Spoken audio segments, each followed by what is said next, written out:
I reserve the balance of my time. The gentleman reserves his time. The gentleman from Missouri is recognized. We have no further speakers at this time, but I'll reserves his time. The gentleman from New York is recognized. I yield to the gentleman from Florida as much time as he may consume. I thank my good Alcee friend. Hastings. The gentleman from Florida is recognized. I thank my good friend for yielding the time. He and Mr. Lukemeyer for bringing the measure forward. And I especially want to acknowledge Chairman Spencer Bacchus and Ranking Member Bonnie Frank, as well as their respective staffs for helping us in this matter. And a special shout out to Tim Scott, like Ms. Hayworth helped you with Raul Wallenberg. Tim and Jennifer DeCasper from his office helped me to gain the number of signatures, as well as to acknowledge my young staffer, Aaron Moffitt, who learned an awful lot about Lena Horne along the way. Mr. Speaker, obviously I'm in strong support of H.R. 1815, the Lena Horne Recognition Act, a bill to posthumously honor Lena Horne with a Congressional Gold Medal in recognition of her many achievements and contributions to American culture and the Civil Rights Movement. I personally felt that I could not allow time to pass without honoring the life and legacy of Ms. Horne, who passed away on May 9th, 2010, at the age of 92.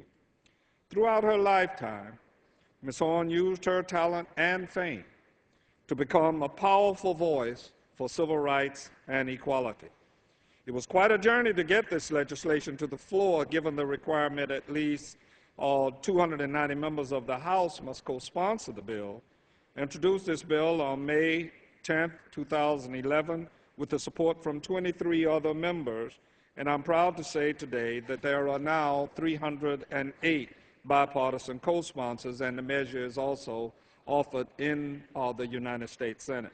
While asking my colleagues to support this legislation to award Lena Horne with a Congressional Gold Medal, I was, in some respects, a little disappointed to see that too many people, both members and staff, were not aware of who this remarkable woman was.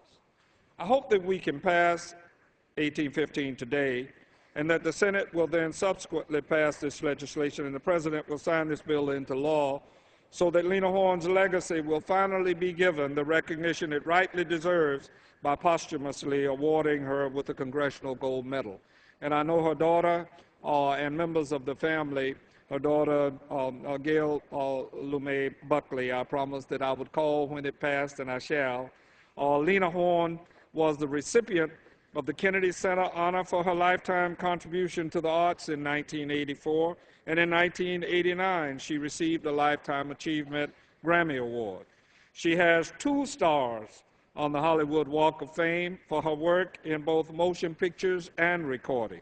Additionally, she has a footprint on the International Civil Rights Walk of Fame at the Martin Luther King Jr. National Historic Site.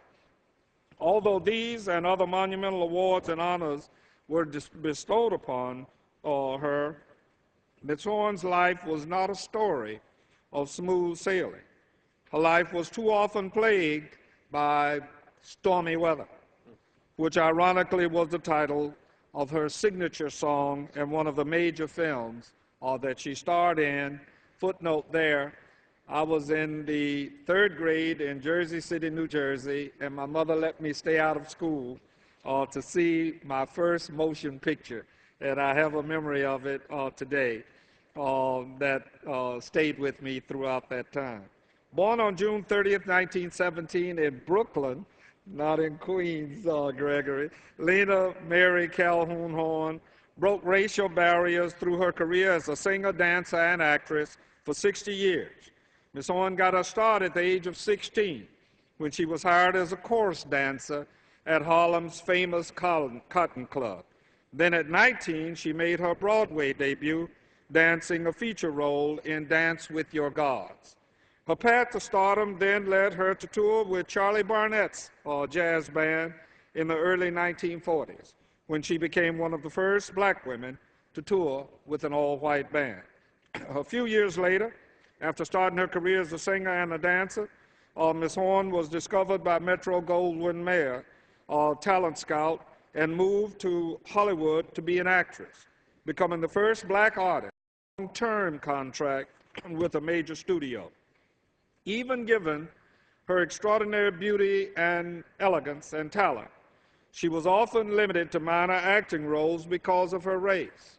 Among many lost opportunities was the role of Julie in the film adaptation of Showboat. Ms. Horne had previously played this role in an adaptation of Act One of Showboat that was featured in the 1946 film Till the Clouds Roll By. But due to the motion picture production code not allowing the depiction of interracial relationships in films, the distinguished and famous Ava Gardner was cast in this role instead of Lena Horne. Her fame in films was also limited due to the fact that during that time, many films were shot so that scenes in which black performers were featured could be easily edited out for Southern audiences.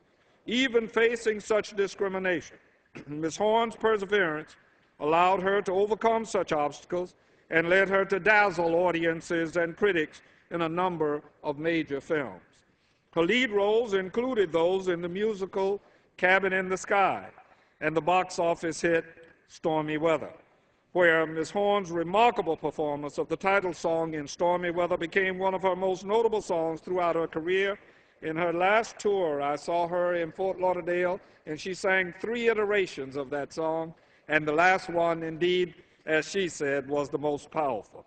These 2 roles increased her visibility, as well as sealed her legacy in the music and film industry. The struggle for equal and fair treatment became an inseparable and increasingly political part of Ms. Horne's life, even outside of the film industry. She toured extensively with the United Service Organizations in support of U.S. troops during World War II, where she was a major critic of the unfair treatment of black soldiers. Outspoken on the issue, Ms. Horne refused to sing for segregated audiences or to groups in which German prisoners of war were seated in front of the black U.S. servicemen. Due to her civil rights activism on issues such as these, as well as her friendship with Paul Robeson and W.E.B. Du Bois, Ms. Horne found herself blacklisted during the period of McCarthyism. While she continued to face discrimination in the film industry in the 50s, her career flourished in television and on nightclub stages across the country. During this time, she returned to her roots as a vocalist and established herself as a major recording artist. In '57, she recorded Lena Horne at the Waldorf Astoria, which became the best-selling album by a female singer in RCA Victor's history. Ms. Horne used the talent and fame she achieved through such acclaims to become a powerful voice for civil rights and equality. In 1963, she participated in the historic March on Washington for Jobs and Freedom, at which Dr. Martin Luther King delivered his immortal I Have a Dream speech. She also performed at rallies throughout the country for the National Council for Negro Women and worked with the National Association for the Advancement of Colored People, the NAACP, of which she was the cover girl for their monthly bulletin at age 2.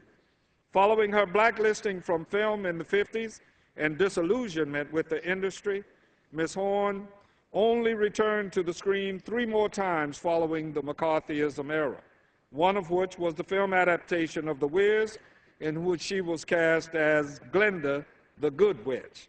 Then in 1981, Ms. Horne finally received the big break she had waited for her whole life, a one-woman Broadway show. Lena Horne, the Lady, and Her Music was the culmination of her triumphs and struggles. It enjoyed a 14-month run before going on tour and earned her a special Tony Award for Distinguished Achievement in Theater and 2 Grammys. At the age of 80, Ms. Horne made the following statement, which I believe appropriately captures her legacy. And Gail, this one is for you. She stated that my identity is very clear to me now. I am a black woman. I'm free. I no longer have to be a credit. I don't have to be a symbol to anybody. I don't have to be a first to anybody.